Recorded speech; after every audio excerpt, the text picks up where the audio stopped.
Graças e paz, meus amados. Nós já estamos aqui online, ao vivo, e estamos aguardando o pessoal entrar aí. Antes da gente dar continuidade aqui, dar início, melhor dizendo, deixa-me ver aqui alguma coisa. Eu vou gerar um link aqui. Gerar um link não, né? Pegar o link aqui e colocar na nosso grupo de WhatsApp da igreja e passar para o pessoal, né? Ó, já temos um online aí, uma pessoa online, não sei exatamente quem é. Ah, é o Léo. Já vi você, Léo. Beleza, seja bem-vindo aí.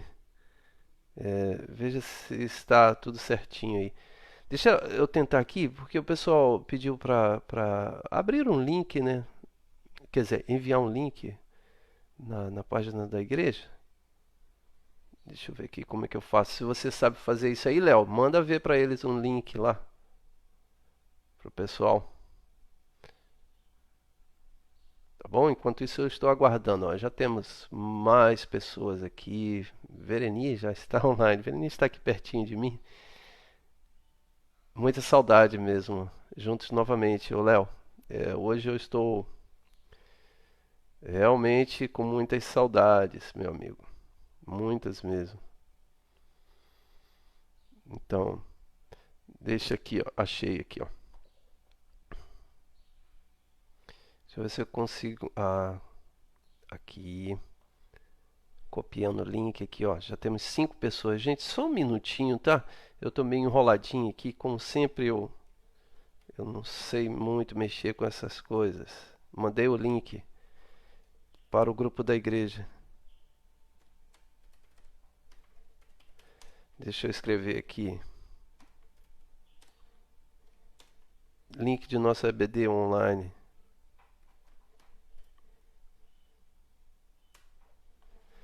Isso, vamos lá, gente. Ótimo, Lucimar já está aí. Então, vocês podem ir passando aí e podem já se preparando aí. Eu tô só aguardando um pouquinho aqui, gente, para a gente já começar, tá bom? Chegou, Alexandre. Ótimo. Gente, então vamos aproveitar esse instante aqui, vamos fazer uma oração, né? Vamos pedir a benção de Deus. Vamos orar. Você que chegou agora, feche teus olhos aí comigo e vamos fazer essa oração pedindo a benção de Deus. Vamos orar? Oremos. Senhor nosso Deus, em nome de Jesus, nós te bendizemos nesta manhã e glorificamos a Ti com alegria, porque o Senhor nos concede mais esta oportunidade. Eu quero te agradecer, Pai, porque o Senhor me presenteou com esse momento, juntamente com os meus amigos e irmãos. Peço a Tua direção, a inspiração do Teu Espírito, pois queremos conversar e aprender contigo nesta manhã. Para isso, declaramos a nossa total dependência, dependência pela tua boa mão, pela tua graça, pelo teu amor, pela inspiração do teu Espírito. No nome de Jesus Cristo é a oração que fazemos. Amém. Então vamos lá, gente. Olha, já tem o Biratã, enfim, o pessoal está chegando aí. A Eliana, seja bem-vinda, Eliana. Deus abençoe você. Enfim, já temos aí bastante pessoas conectadas. Então vamos lá, gente. Antes também queria dizer da minha enorme saudade, sabe? Eu estou com muita saudade mesmo. Gente, eu não vejo a hora disso tudo passar. Eu sei que está quase acabando, né? Nós já estamos quase chegando lá. Já já a gente vai estar de volta. Mas estou com muita saudade.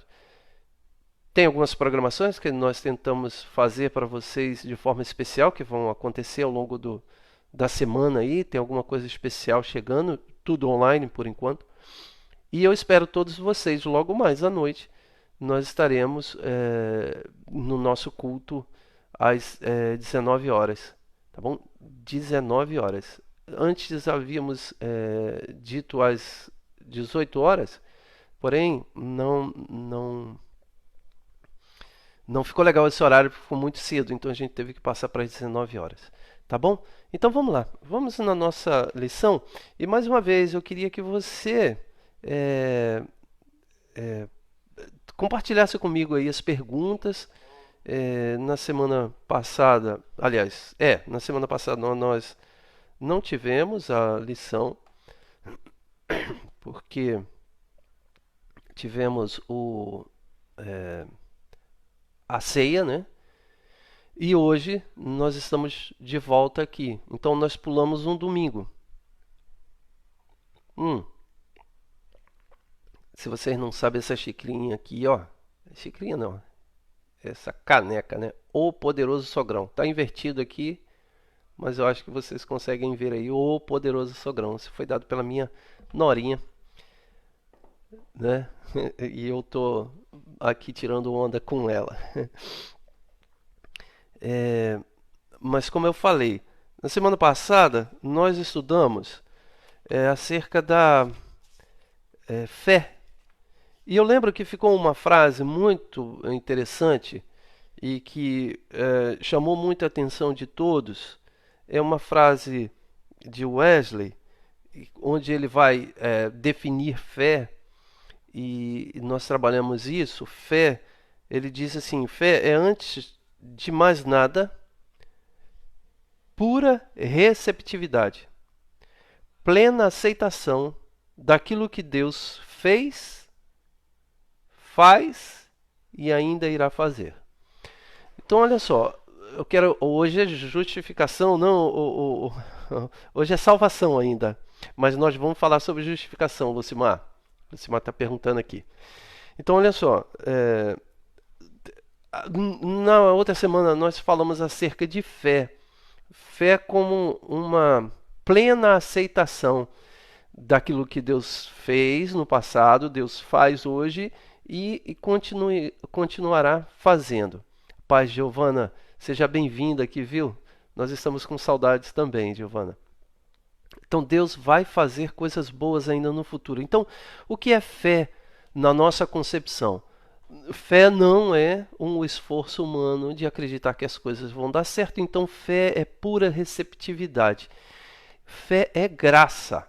Fé é dom de Deus. Fé é presente. O que podemos fazer para ter fé é aceitar e receber aquilo que Deus fez por todos nós. Então, fé é algo.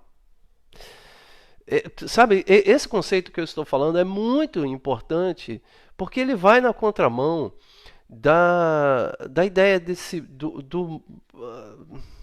Vou colocar na conta do mundo, né?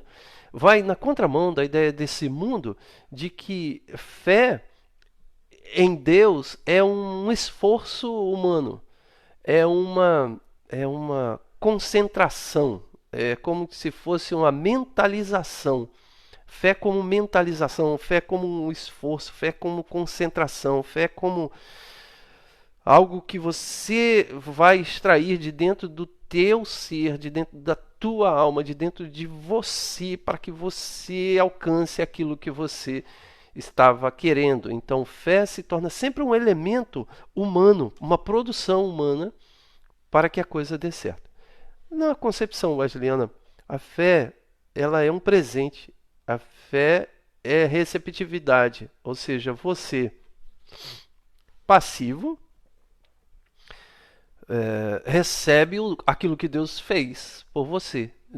E nós chamamos isso de livre-arbítrio, enfim, tem um monte de liberdade.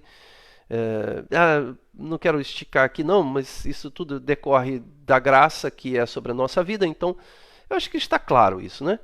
Fé como receptividade. Então, mais uma vez, lendo a frase de Wesley: antes de mais nada, fé é pura receptividade, plena aceitação daquilo que Deus fez, daquilo que Deus faz e daquilo que Deus irá fazer. Então, nós trabalhamos muito bem fé na semana passada, ou semana retrasada. Agora, eu quero convidar vocês a caminhar junto comigo para recebermos um pouco mais de conhecimento no caminho da salvação. Lembra que nós estávamos falando acerca da Ordo Salutis, ou seja, a ordem da salvação, como procedeu a salvação na humanidade. Então hoje nós queremos falar mais especificamente acerca da salvação. Eu quero apresentar para vocês aqui a continuidade na nossa revista, que é Fundamentos, a revista explicando as escrituras de nossa editora, né? A CPIMW. E a gente vai dar continuidade na lição de número 5, que é a bênção da salvação. Eu queria que você já começasse a preparar aí as suas perguntas e as suas interações, porque isso é importante para a gente dinamizar essa aula aqui, tá bom? Enquanto isso, o pessoal vai chegando. Eu estou sentindo falta de muitas pessoas hoje, né? Olha aí, ainda vamos acordar esse povo aí, né? Vamos acordar esse povo para participar aqui.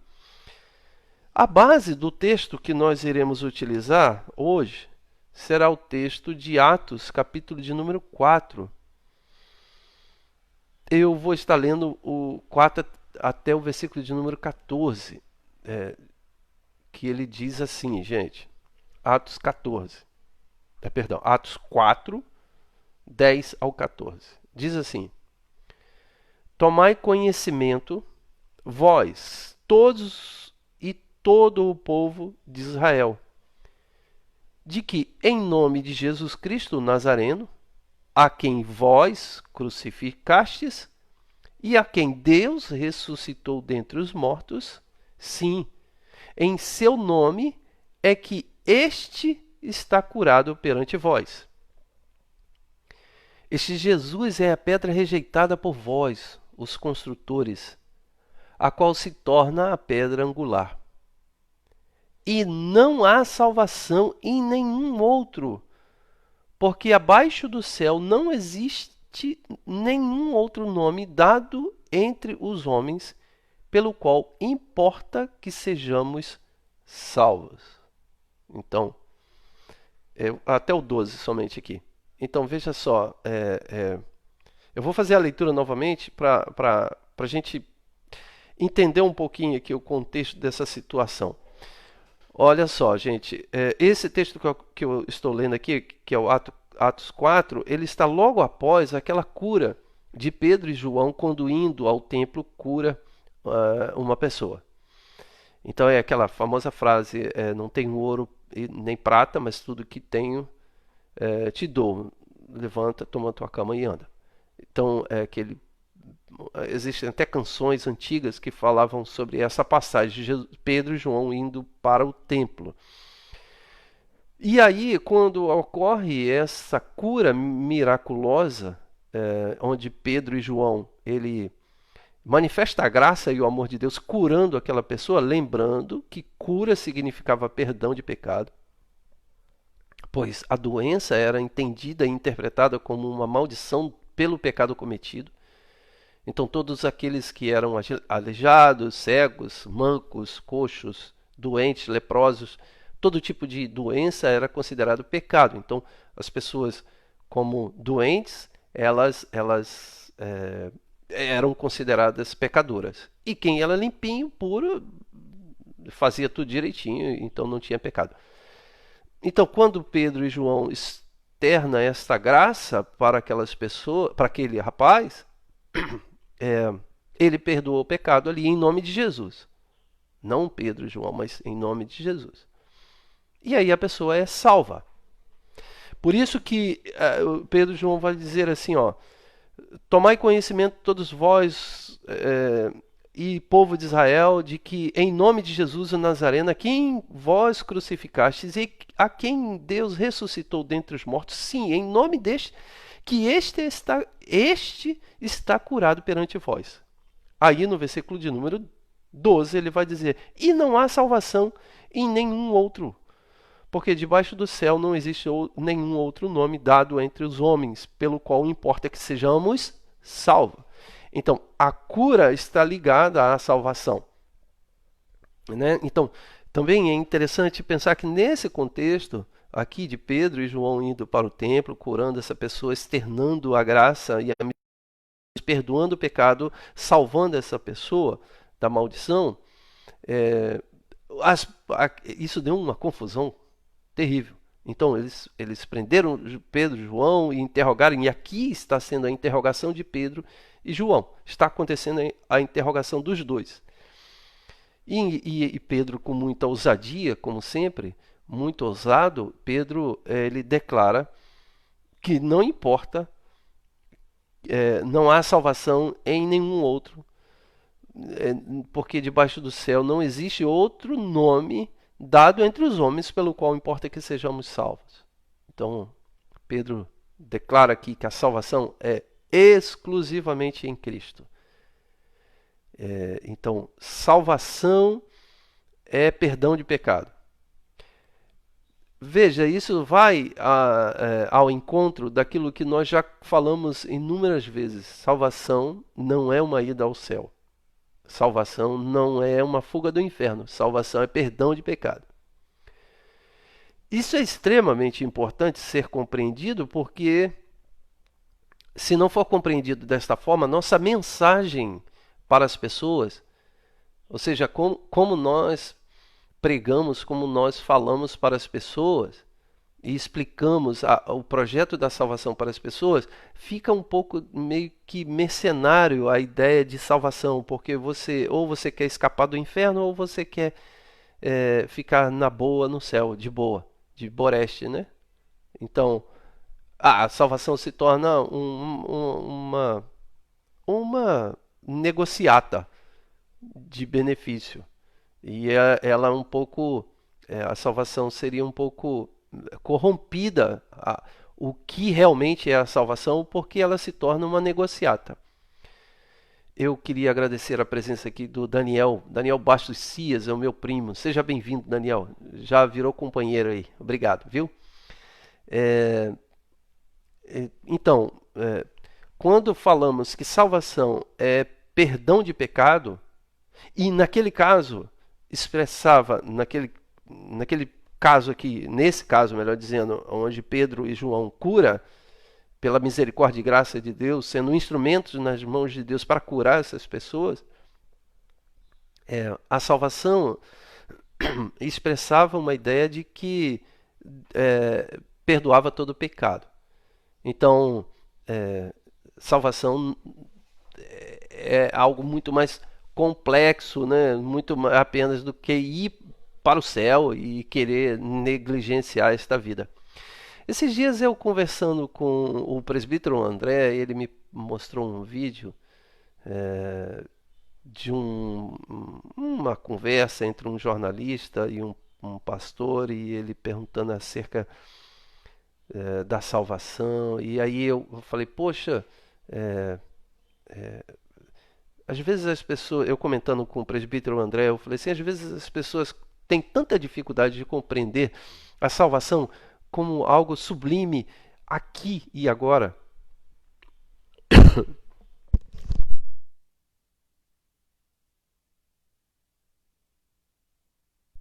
Perdão, amados, eu estou com um pouquinho na garganta. Eu espero que não seja Covid-19, né?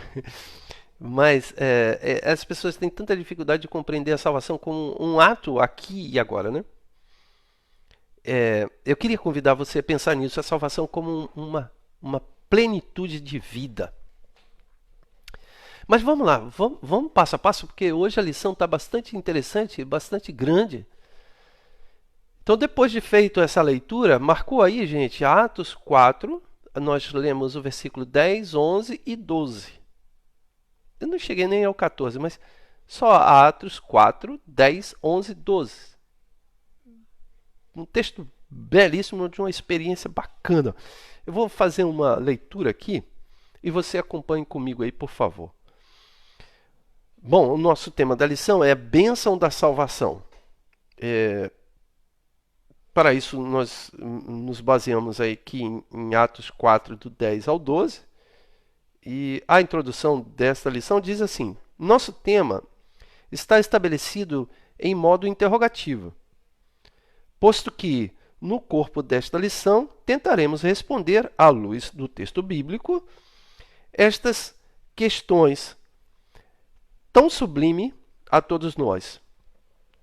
que somos filhos de Deus. A salvação é um assunto que nos diz respeito diretamente, seja no que tange a nossa experiência quando fomos alcançados pelos braços misericordiosos do Senhor, seja para reavivar, melhor dizendo, seja para reavivar em nossas mentes a necessidade do envolvimento na missão da igreja em alcançar os perdidos. Ou seja, o tema da salvação é tão importante, já vou te responder, Lucimar. O tema da salvação é tão importante que ele está linkado à nossa cosmovisão, o nosso ser, em duas partes, em duas situações distintas. A nossa salvação em si, ou seja, o perdão de pecado, e a nossa missão. Então está tudo interligado. A Lucimar vai fazer uma pergunta aqui antes da gente dar continuidade. Pastor, é baseado nessa tese que surgiu o fundamento do salvo para sempre? Não, Lucimar. A ideia do salvo para uma vez salvo, né? Seria melhor isso. Uma vez salvo para sempre. Ela é uma variante ou uma variação de uma proposta calvinista. Ela é um dos aspectos da proposta calvinista. Ela não é uma proposta arminiana. Ela é uma via média calvinista, tentando conciliar uma coisa da outra. É uma proposta interessante, bacana, mas não é a nossa ideia, né? Apesar de usar os textos, tudo isso que a gente falou aqui, eles usam para explicar a sua tese, o qual eu respeito bastante. Então, vamos continuar. Salvação é graça. Fiz bobagem aqui, peraí, gente. Salvação é graça. Entende?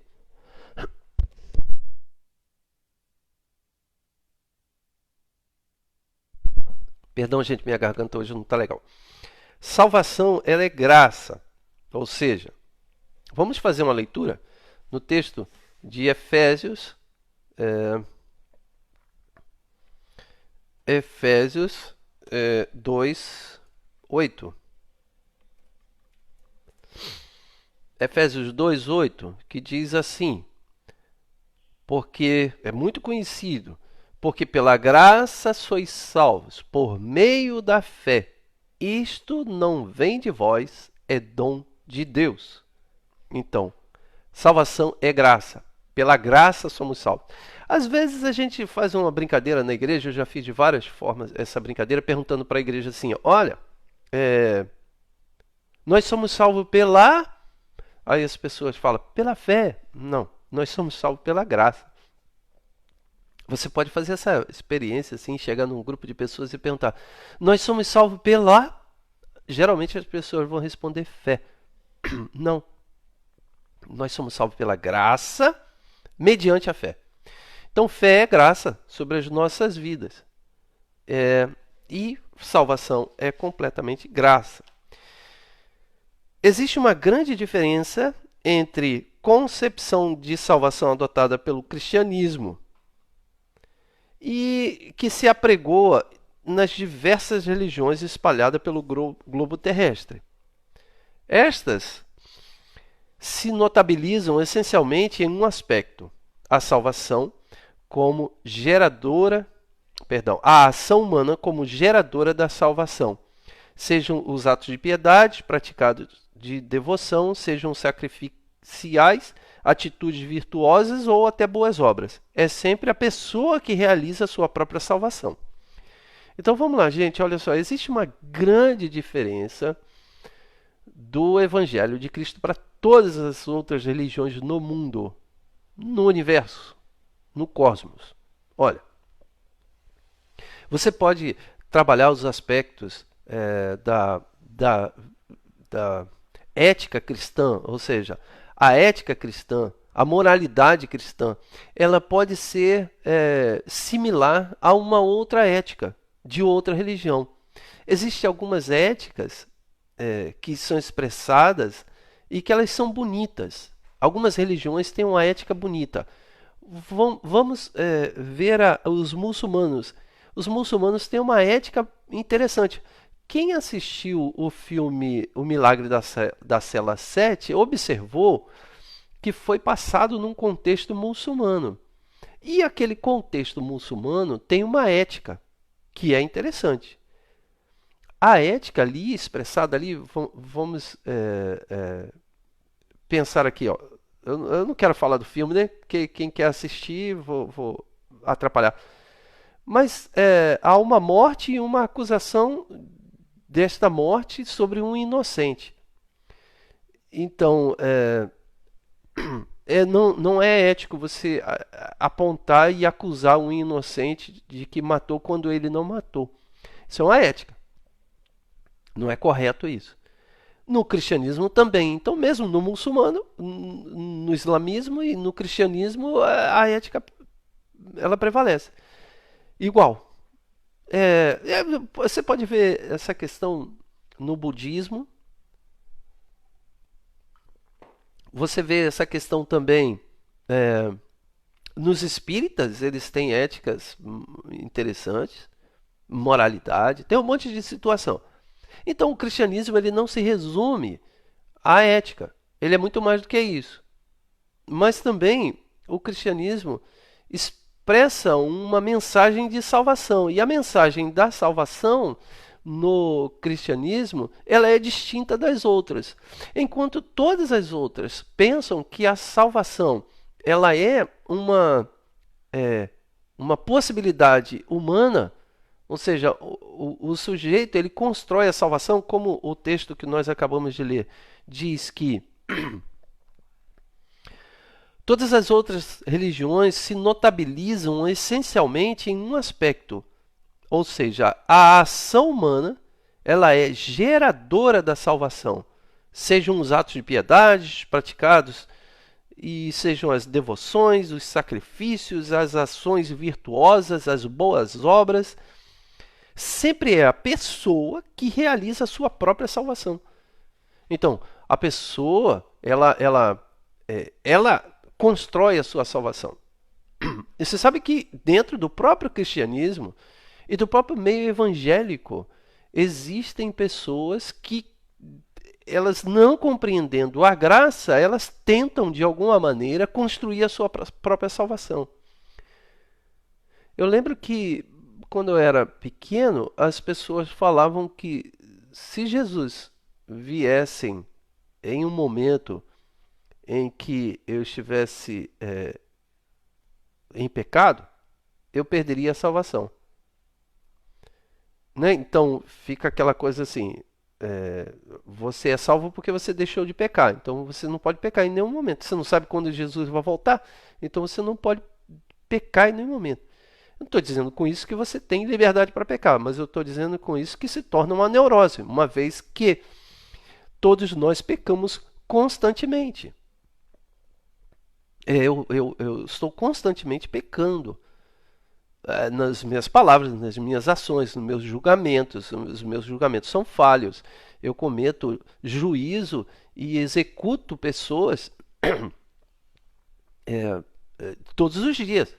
Aliás, por essa pandemia toda, e eu não estou falando pandemia do vírus, não, estou falando da pandemia na política brasileira, a gente está condenando e absolvendo pessoas o tempo todo. Então, nós estamos julgando pessoas o tempo todo. E às vezes julgamos de forma errada e falha. Então, o tempo todo estamos cometendo erros. Mas enfim. Então, a salvação não é uma construção minha que eu possa executar, mas a salvação é algo que Deus opera em mim. Por isso que quando nós declaramos anteriormente que a fé, eu vou ler novamente, eu gostei muito daquela frase, eu já conhecia essa frase, mas eu havia me esquecido dela, né? A frase é o seguinte: a fé é, antes de mais nada, a pura receptividade e plena aceitação daquilo que Deus fez, faz e irá fazer. Então, fé é graça, salvação é graça, então é tudo pela graça. Aliás, eu tenho um livro Charles Spurgeon, chamado Tudo pela Graça. É um excelente livro, maravilhoso.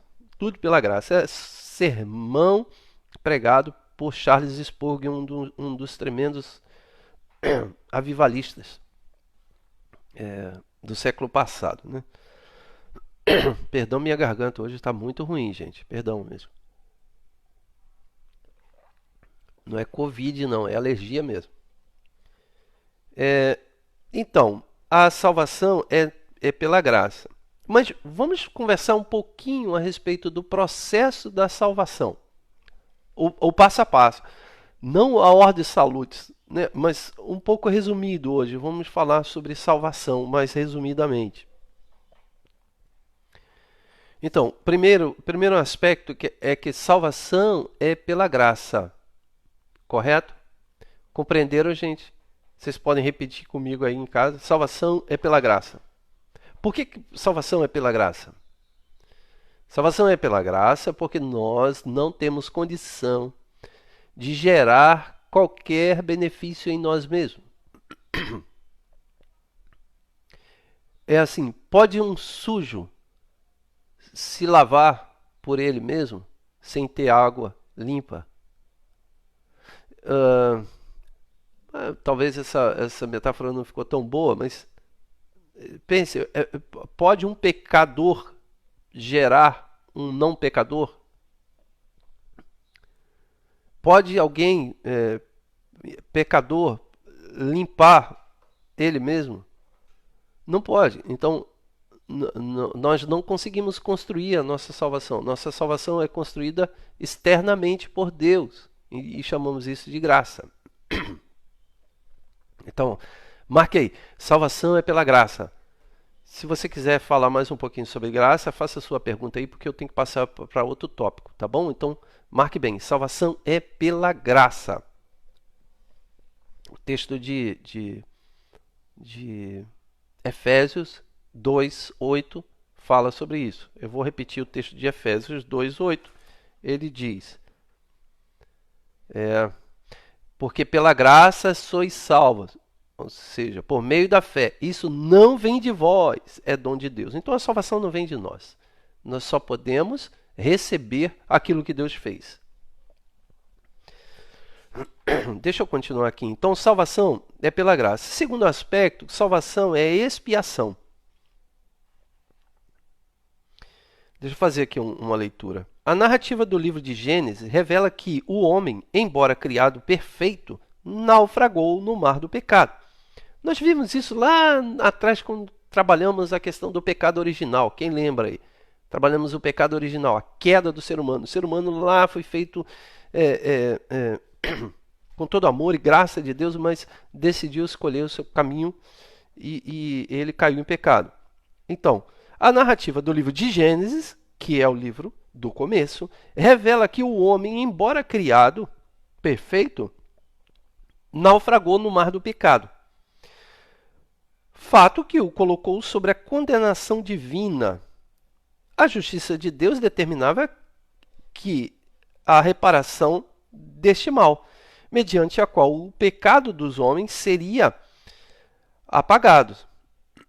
Logo, a morte de Cristo foi necessária por conta da entrada do pecado no mundo, que feriu mortalmente a humanidade e a criação. Com efeito, a soberania dos céus já havia providenciado uma saída, o Cordeiro de Deus, que morreu em nosso lugar, quitando a dívida que era contra nós. Colossenses 2,14. Deixa eu dizer uma coisa aqui, ó. Seja bem-vindo, Cristiano. Deixa eu dizer uma coisa aqui. A salvação, para ser compreendida, os textos bíblicos, principalmente o apóstolo Paulo, que trabalha muito bem a questão da salvação, teologicamente, doutrinariamente, nós podemos utilizar metáforas, exemplos, modelos, para dizer e expressar o que aconteceu lá no Éden. Compreende, gente? Ou seja, o que aconteceu lá no Éden? No Éden, quando há a desobediência da ordem de não coma o fruto e comeram do fruto, há uma transgressão. Então, essa transgressão de uma lei, que era uma proibição, ela pode ser explicada para esse retorno a partir agora de uma metáfora, né? Vou tentar, eu não sei se eu estou sendo bem claro aqui. Aconteceu um fato, certo? Eles pecaram. E se deixar esse povo nessa condição, essa humanidade nessa condição, isso vai perecer, vai morrer, porque ela vai ser consumida pelo seu próprio mal, seu próprio ego. Se Deus deixar o ser humano por conta dele mesmo, ele se autodestrói. Nós já conseguimos ver isso em alguns aspectos. Mas se não foi destruído, é pelas misericórdias do Senhor, que elas se renovam a cada manhã.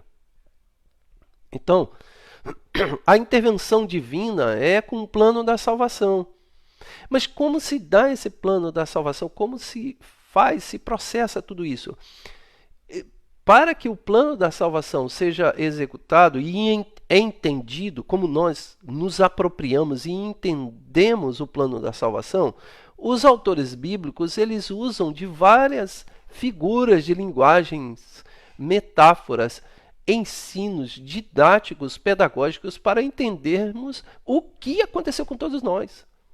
Por exemplo, a primeira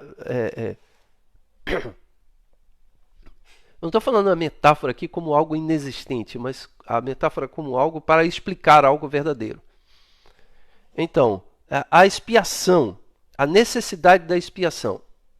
E o que é expiação? Expiação é a morte substitutiva, né? Eu vou fazer aqui uma leitura para vocês entenderem um pouquinho melhor. A expiação que fora pré-ordenada desde a eternidade, prefigurada tipicamente no ritual do Antigo Testamento, cumpriu-se historicamente na cruz e na crucificação de Cristo, quando se consumou o divino propósito redentivo. Está consumado. Tetelestai é o que Jesus Cristo exclamou na cruz.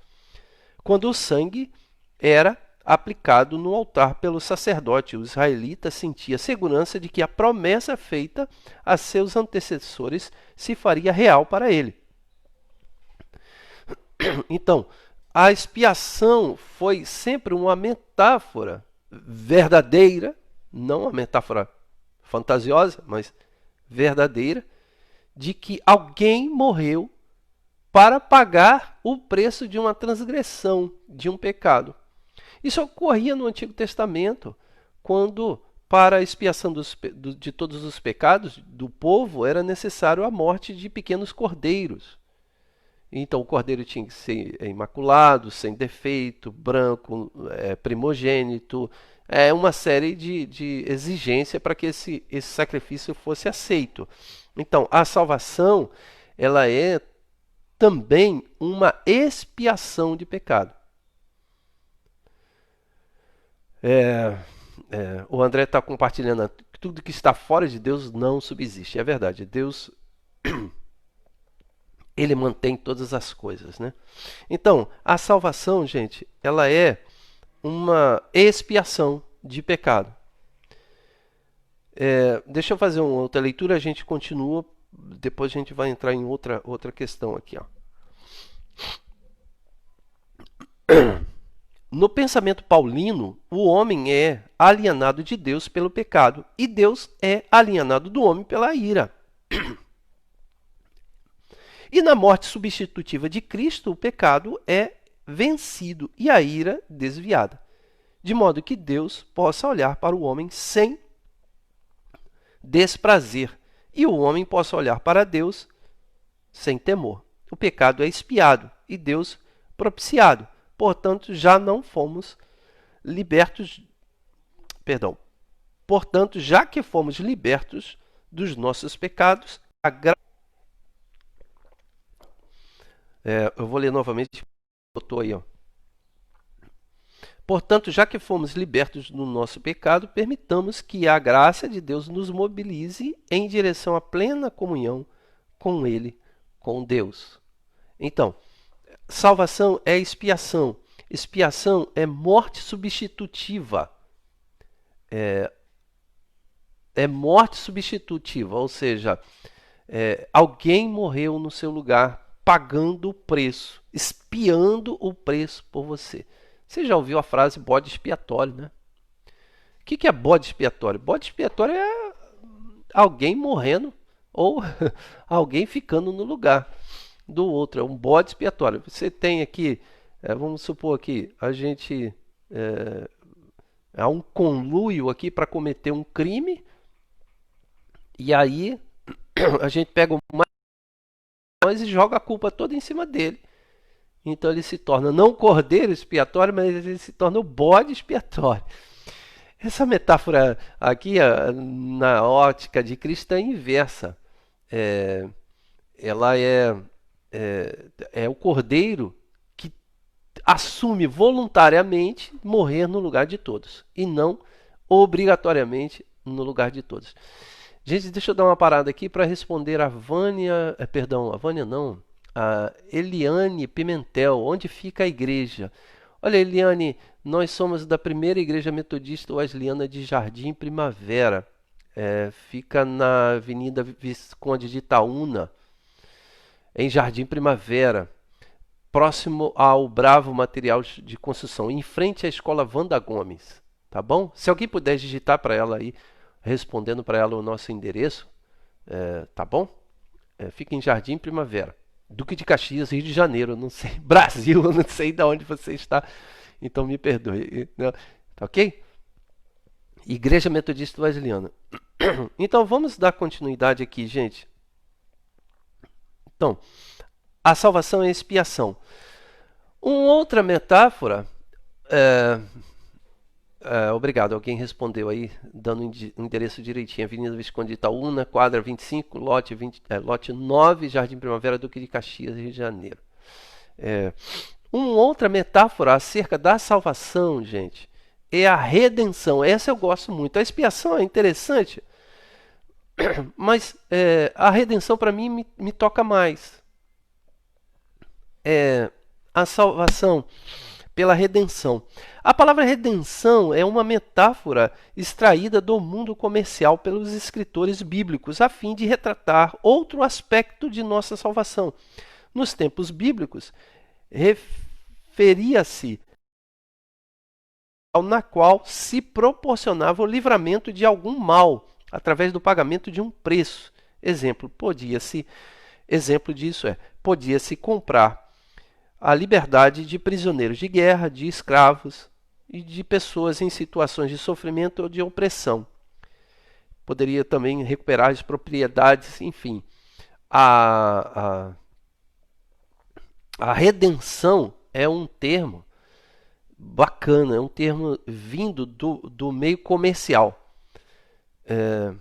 A expiação, ela vem assim, de um meio religioso mais da questão, né? Para explicar o que é salvação. Então, expiação é uma salvação decorrida de uma morte substitutiva. Compreendeu? Salvação, no contexto de expiação, ela é uma metáfora para explicar que a salvação decorre de uma morte substitutiva. Então alguém morreu no seu lugar. Então expiou o pecado, pagou o preço, transgrediu uma lei e pagou um preço. Agora, a redenção, ela é uma outra metáfora que é a salvação, partindo da ideia do meio comercial, do comércio. Só que não é um comércio do tipo que você vai na padaria e compra um pão. Não, é um comércio de escravos. Então, assim, a palavra redenção, ela vem do meio comercial. Então, o que acontecia? Tinha o lugar onde que as pessoas colocava exposto, assim, tipo uma feira, né, de escravo. Colocava os escravos exposto E as pessoas chegavam ali para comprar os seus escravos. Só que havia pessoas com o coração tocado, o que eles faziam? Eles não compravam escravos para o seu trabalho, eles redimiam, eles trabalhavam a redenção, como diz aqui o texto. Então eles iam lá nessa feira.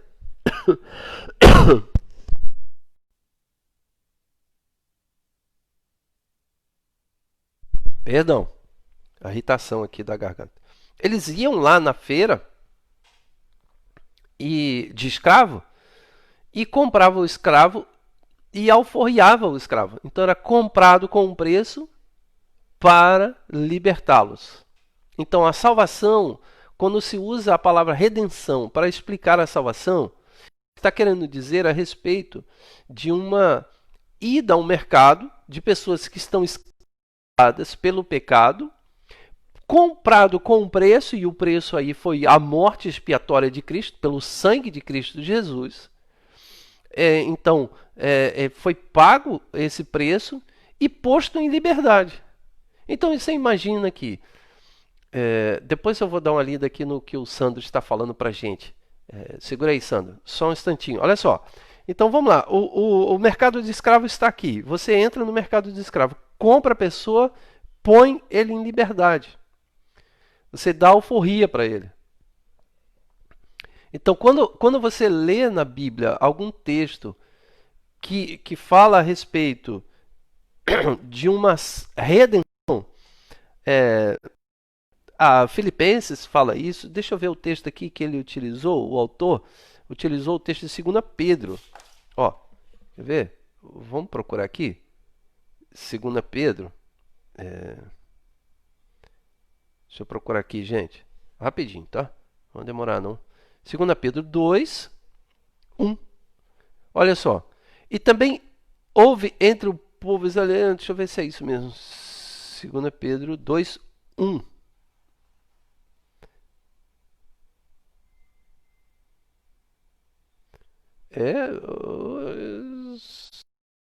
Eu acho que houve um equívoco aqui Deixa eu procurar outro texto aqui. Eu não gostei muito desse que está aqui não, gente. De repente eu errei aqui.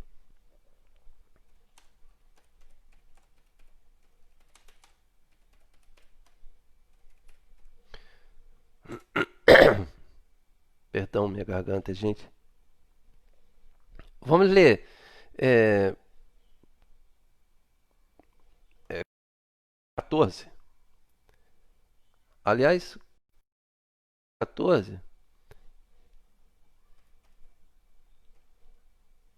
É, ele.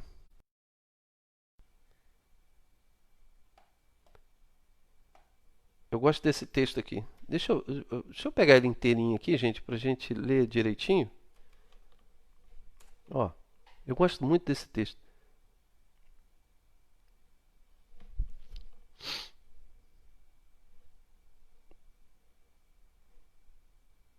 Eu vou procurar até uma versão. É que eu estou no computador, tá? Eu vou procurar uma versão aqui é,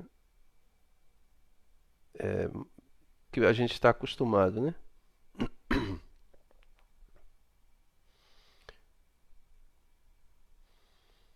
É isso, achei aqui, gente.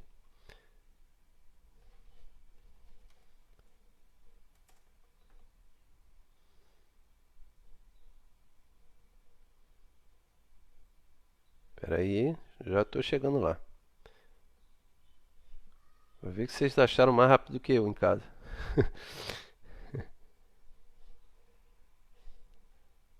É, ó. Hum,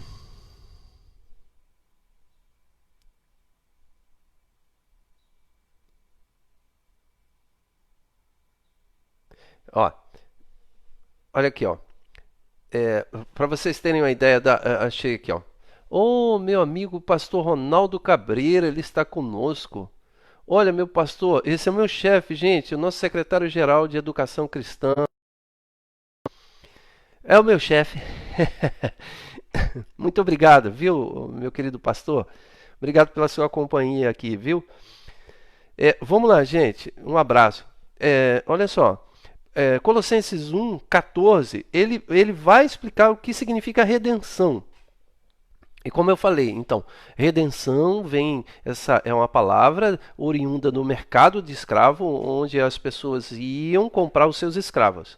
Só que no caso de Cristo, ela compra o escravo que está preso pelo pecado e dá a ele a alforria, a liberdade. Então, aqui, veja só, gente, diz assim, olha,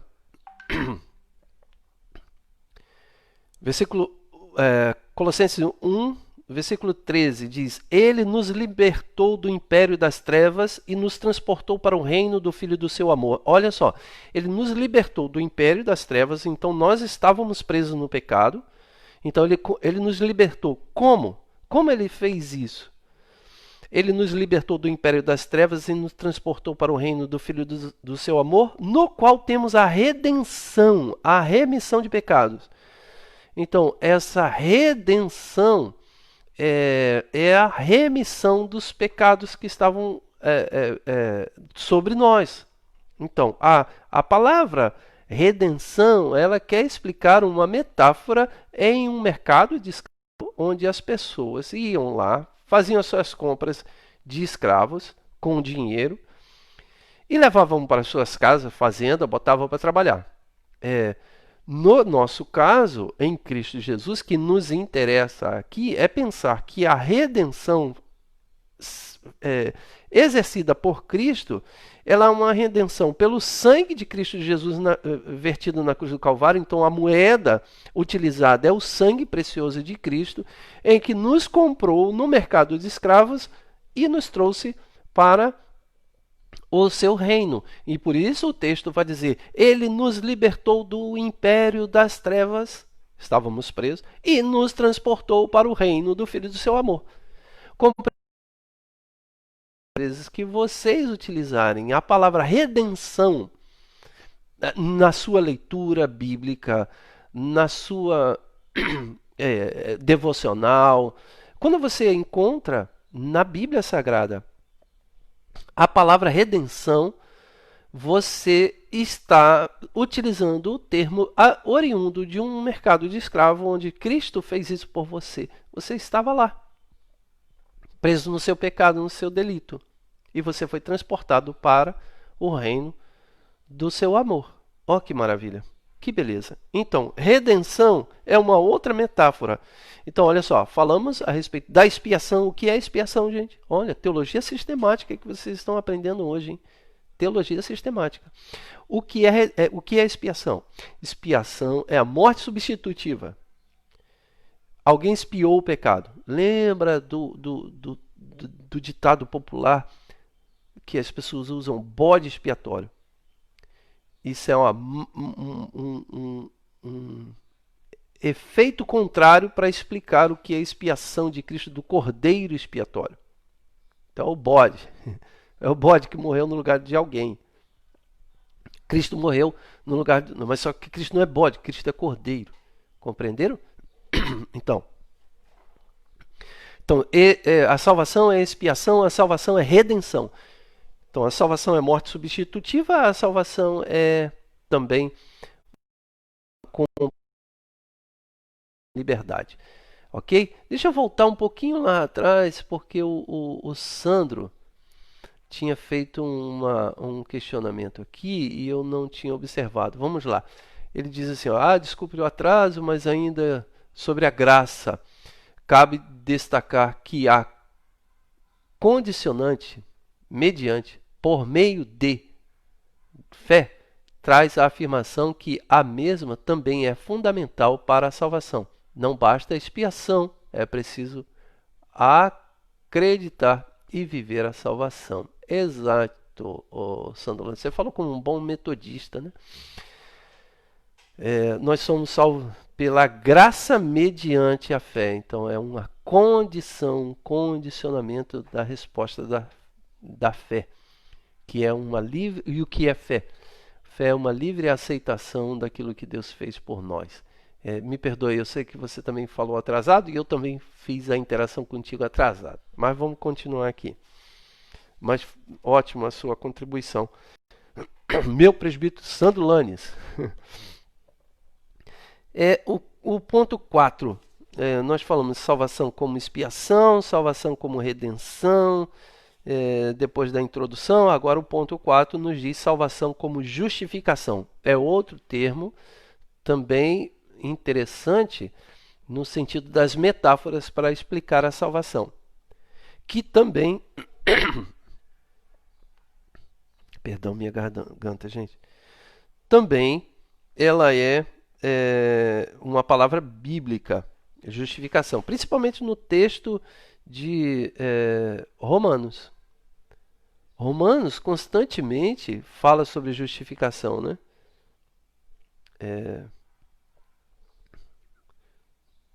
Deixa eu ver aqui. É um texto de... Deixa eu achar aqui o texto de Romanos.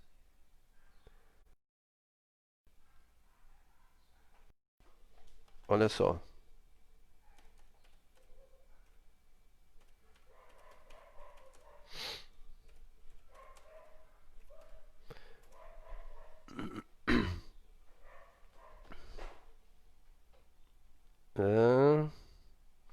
É o texto de Romanos 5:1. Se você desejar abrir, abra comigo Romanos 5:1, que diz assim, ó: justificado, pois, mediante a fé, temos paz com Deus por meio de nosso Senhor Jesus Cristo. Aí ele vai continuar dizendo, por intermédio de quem obtivemos igualmente pela fé a esta graça, pela qual estamos firmes e gloriamo-nos na esperança da glória. E não somente isso, mas gloriamos nas próprias tribulações e tal. Então ele vai dizendo aí. Então a salvação ela é explicada na Bíblia Sagrada pelo termo expiação, pelo termo redenção e pelo termo justificação. Gente, tudo isso está no arcabouço da salvação, tá bom? São formas de explicar o que é salvação. Por isso que eu insisto sempre em dizer que salvação não é uma ida ao céu. Salvação tem um contexto muito maior. Então, quando você lê novamente na Bíblia Sagrada a palavra expiação, expiado, Jesus Cristo expiou o nosso pecado, a expiação, o sacrifício de Cristo, a expiação pelo sangue de Cristo Jesus, estamos falando de salvação. Outro aspecto, quando você lê a palavra redenção, estamos falando de salvação. Outro aspecto, quando estamos falando de justificação, estamos falando também de salvação. E justificação, e aí eu vou fazer a leitura aqui, porque nós já estamos quase acabando, gente. Justificação é outra metáfora bíblica, e aí oriunda do mundo jurídico. Veja que redenção é oriunda do mundo comercial, do comércio, compra de escravos. Então é uma questão de compra.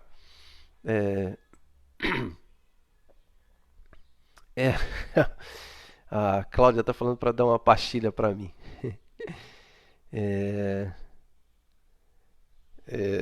Eu vou continuar aqui. A Isabel também está mandando a paz. Deus abençoe, Isabel. Então, olha, redenção fala do mundo comercial e justificação fala do mundo jurídico, forense. O que é mundo jurídico? O mundo dos advogados, dos juízes, a metáfora do tribunal, então do fórum. Então você vai lá, tem advogado. Você já ouviu falar que Jesus é o nosso advogado, não já? Então, por que a palavra advogado para Jesus? Porque nós precisamos da justificação. Então, é um mundo forense, é um mundo jurídico. O apóstolo Paulo gosta muito dessas metáforas. Eu vou ler aqui, ó. A justificação é outra metáfora bíblica oriunda do meio jurídico, que tem a finalidade de nos revelar outra dimensão da nossa salvação. Nessa trilha, a palavra de Deus quer nos ensinar que justificação, abre aspas, ato pela qual Deus perdoa os pecados e os declara sem culpa na sua presença. A regeneração opera uma mudança na nossa natureza, enquanto a justificação nos libera da culpa. Nós vamos falar a respeito da regeneração, fica um pouquinho mais para frente. Mas antes de falar a respeito da regeneração, precisamos falar da justificação.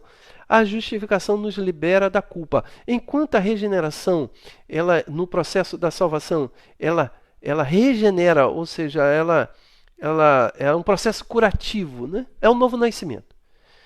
Enquanto a regeneração, a gente nasce de novo, a justificação nos libera da culpa. Porque tem um problema. A pessoa, ela pode receber o perdão de Deus, mas ela reconhecer que Deus perdoou, mas ela continua vivendo debaixo da culpa. Isso faz muito mal à pessoa. Viver debaixo da culpa é uma prisão satânica.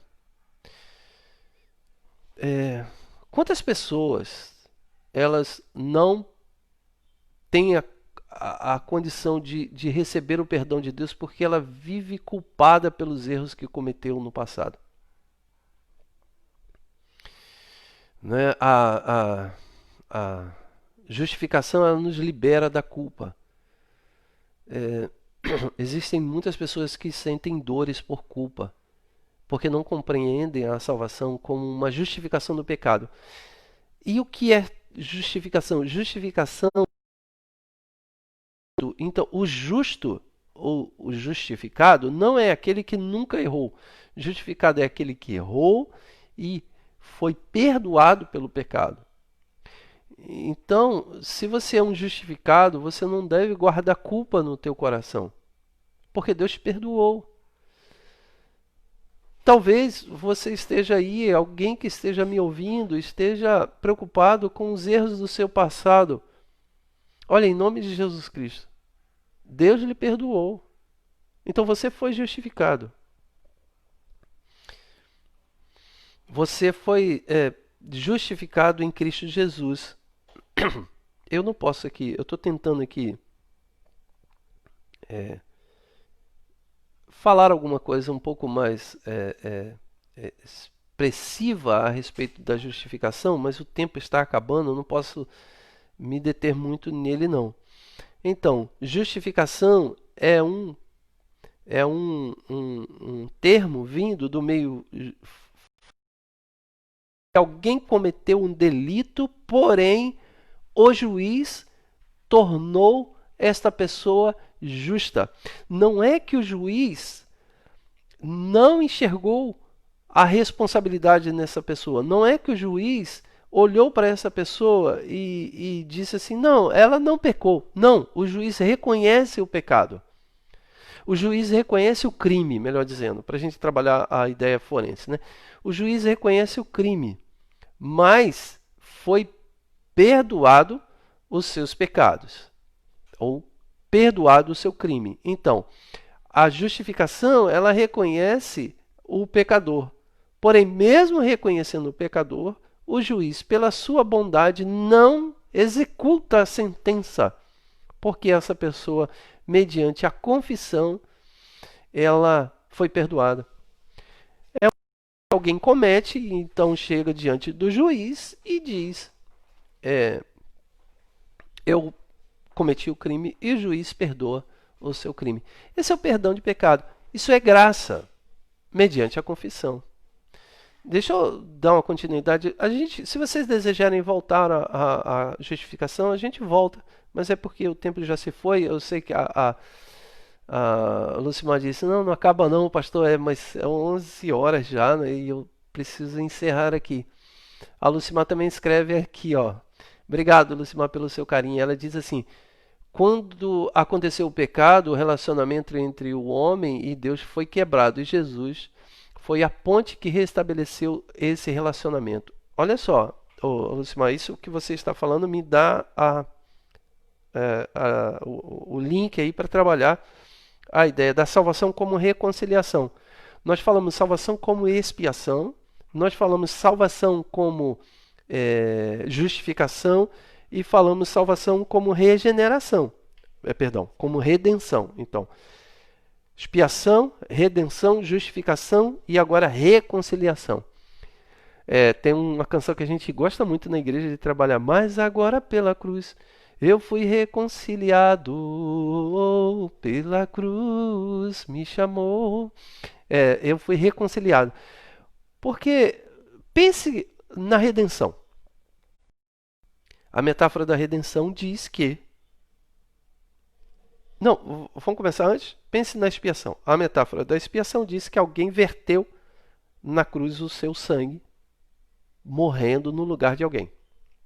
Esse sangue se torna uma moeda para que na redenção fosse comprado no mercado de escravo pelo precioso sangue de Cristo Jesus expiado na cruz do Calvário, comprado essa pessoa e retirado ela do mercado de escravo. Mas essa pessoa estava no mercado de escravo não porque ela foi presa injustamente, mas ela estava no mercado de escravo porque ela se tornou escrava do pecado. Então foi comprada por um alto preço, que é o preço de sangue, então ela foi redimida sua condição, então houve a redenção, e depois ela foi justificada, então ela foi tornada não culpada pelo seu ato onde estava. Olha só que coisa bacana, né? Então ela foi primeira, o sangue foi vertido na cruz do Calvário e esse sangue se tornou uma moeda. Essa moeda foi usada por Deus na compra desse escravo na feira de escravo. Só que esse escravo estava lá não porque ele foi pego injustamente, mas foi posto pela sua própria condição pecaminosa, porque ele mesmo deliberadamente escolheu ficar lá. E então, na justificação, na redenção, ele é comprado, na justificação, ele é tornado justo. Então, a culpa por ele estar lá foi perdoada. Então, foi justificado. Só que nessa sequência ainda falta alguma coisa para falarmos que essa salvação foi completa. Porque em tudo isso foi feito, mas não foi ainda restabelecido com Deus. Porque imagine, olha, Jesus poderia ter morrido na cruz do Calvário, o sangue de Cristo sido usado como uma moeda, Deus poderia ter comprado através desta moeda, que é o precioso sangue de Cristo Jesus, no mercado de escravo, Deus poderia nos ter posto livre, Deus poderia ter justificado o nosso pecado por estarmos lá naquele lugar, mas ainda assim a gente não tem um relacionamento com Deus. Então, a outra etapa da salvação, a salvação, ela é uma reconciliação. Deixa eu fazer a leitura aqui de Romanos 5:9, que diz assim, olha, Romanos 5:9. 5:9 diz: logo, muito mais agora, sendo justificado pelo sangue de Cristo, seremos salvos da sua ira. Porque se nós, quando inimigos, fomos reconciliados com Deus mediante a morte de Cristo, muito mais agora, estando já reconciliados, seremos salvos pela sua vida. Então, olha só, gente. Há um processo de reconciliação. A paz feita entre Deus e o homem, ela foi estabelecida mediante todo esse processo. Então, temos uma reconciliação. Então estamos de bem com Deus. Lembra que a gente fazia assim, Belém, Belém, nunca mais vou ficar de bem? E a gente ficava de mal um com o outro. Pelo precioso sangue de Cristo, me perdoe essa terrível metáfora, pelo precioso sangue de Cristo, nós que havíamos brigado com Deus e falado para Deus que não mais iríamos fazer a paz com Ele, pelo precioso sangue de Cristo, Ele nos reconcilia. Então, a partir de agora, estabelecemos relacionamento, porque reconciliação significa relacionamento. Nós temos paz com Deus. As pessoas, às vezes,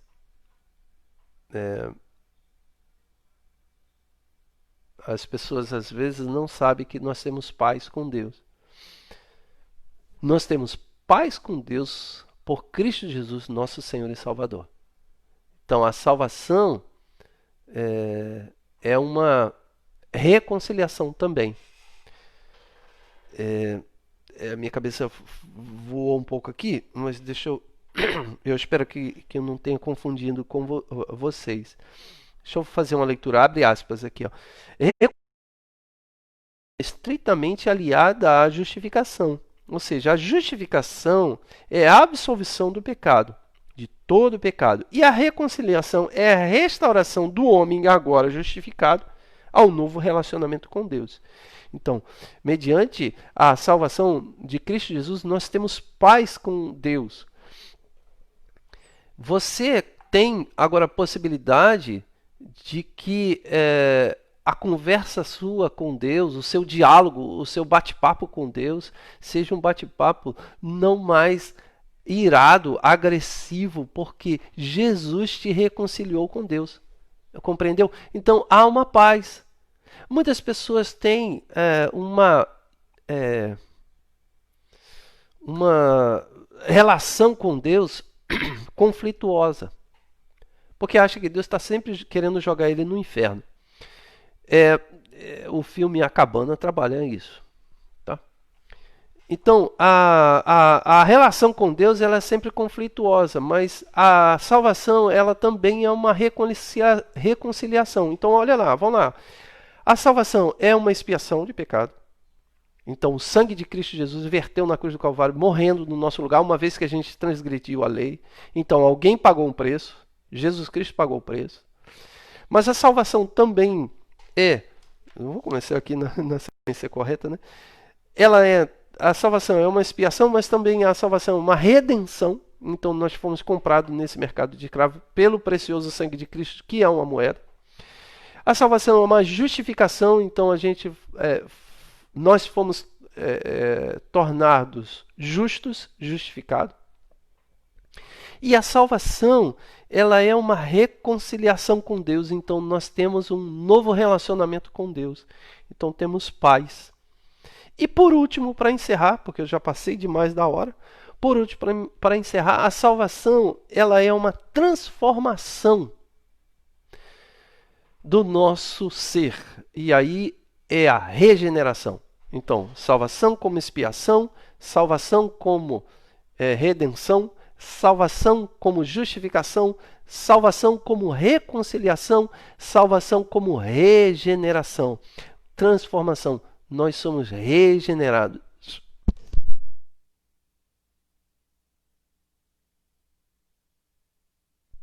Perdão, gente. Nós fomos regenerados, transformados, modificados. Nascemos de novo.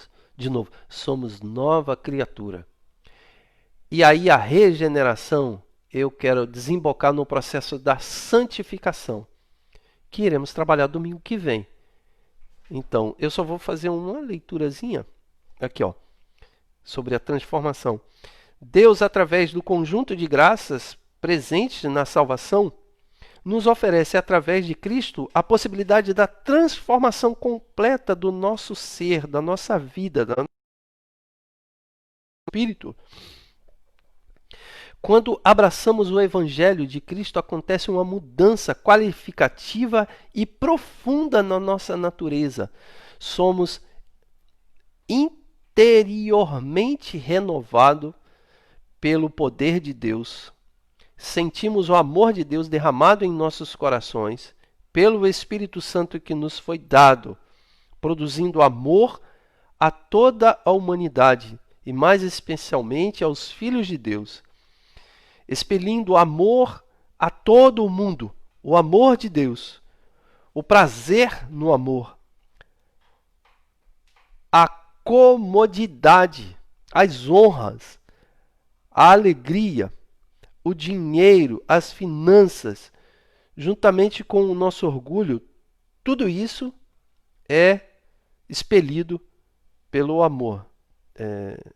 Perdão que eu fiz a leitura equivocadamente aqui. Em uma palavra, substituindo a mente terrena por uma mente de Cristo. Então, a transformação é modificada. Deixa eu fazer uma leitura melhor aqui, porque eu pulei o parágrafo e aí fui tentar resumir o parágrafo e me embolei todo. Olha só. Quando abraçamos o Evangelho, acontece uma mudança qualificativa e profunda em nossa natureza. Somos interiormente renovados pelo poder de Deus. Sentimos o amor de Deus derramado em nossos corações pelo Espírito Santo que nos foi dado, produzindo amor a toda a humanidade e, mais especificamente, aos filhos de Deus.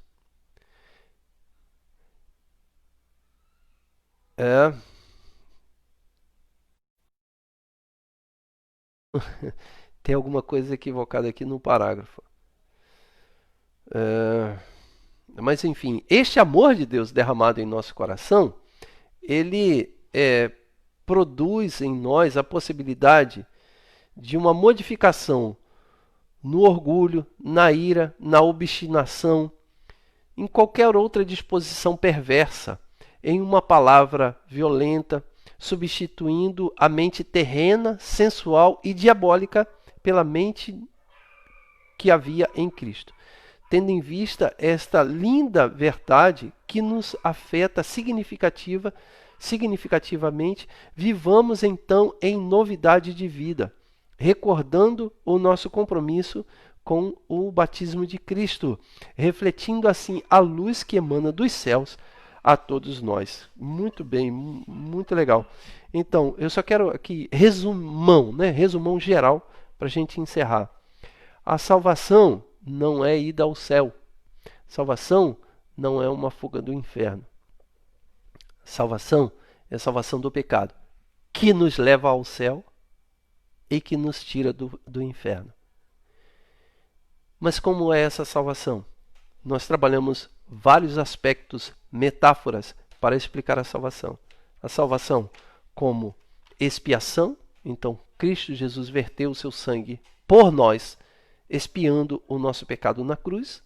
Esse sangue se torna uma moeda, onde Deus nos compra no mercado de pecado e nos redime de Cristo Jesus,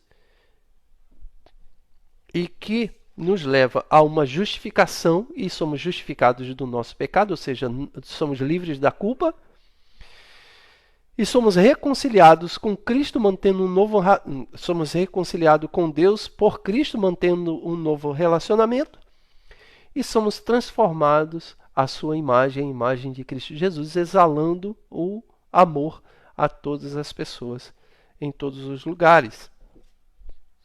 Então, a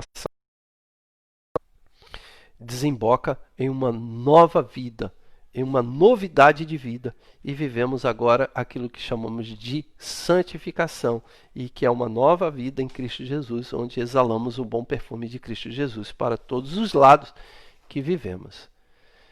Ok, gente? Então, semana que vem nós iremos trabalhar a ideia da santificação depois da salvação. Somos salvos e agora somos santificados. Então, já que somos salvos, o que temos a fazer com a nossa salvação? Como vivemos a nossa salvação? O que fazemos com a nossa salvação a partir de agora? A partir de hoje? O que você... Eu espero que todos que estão conectados...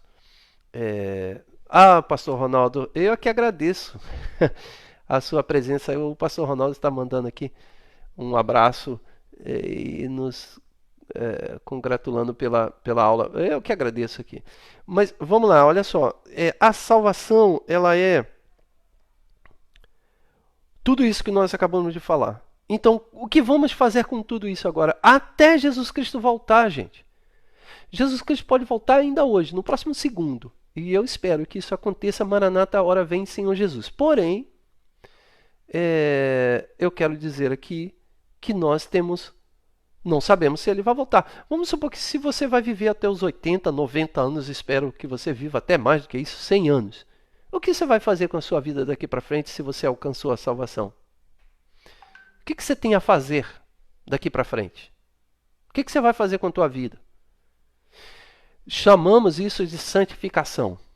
A vida salva Viver a salvação, nós chamamos isso de santificação. Muitas pessoas confundem santificação com roupa e costumes. Não, santificação é viver a salvação. O que você pode fazer com a tua vida? O que você vai fazer com tudo isso? É o que nós vamos trabalhar na semana que vem. E eu espero que eu não tenha confundido muito aqui, porque a falta da interação aqui, ficar observando aqui as palavras e o texto e leitura aqui, às vezes confunde a minha cabeça e eu não sei se eu ordenei bem. Espero que eu tenha ordenado tudo e não tenha ficado dúvida. Vocês perguntaram um pouco hoje. Queria que vocês perguntassem. Me ajude aí a fazer uma boa aula da escola dominical. Como eu sempre digo, quanto mais provocado eu sou, melhor eu produzo. Então, me ajude a fazer uma boa aula. Semana que vem, vamos trabalhar a salvação como um processo de santificação. Então, o que vamos fazer com a salvação que Cristo Jesus nos deu? Amém? Eu quero encerrar aqui apenas agradecendo a presença de vocês. Então, que Deus abençoe a vida de vocês. Em nome de Jesus Cristo, eu vou orar e quero lembrar a você que logo mais à noite, às 19 horas, estaremos juntos para bendizer ao nome do nosso Deus e pregando a palavra da salvação. Hoje faltou a Letícia, né? Então ela não provocou tanto. Amém, Eliane Pimentel. Deus abençoe a tua vida, viu? Muito obrigado pela sua presença aqui. Deus abençoe a tua casa, a tua família, viu? Em nome de Jesus. Vamos orar, gente, para a gente se encerrar? Então, oremos.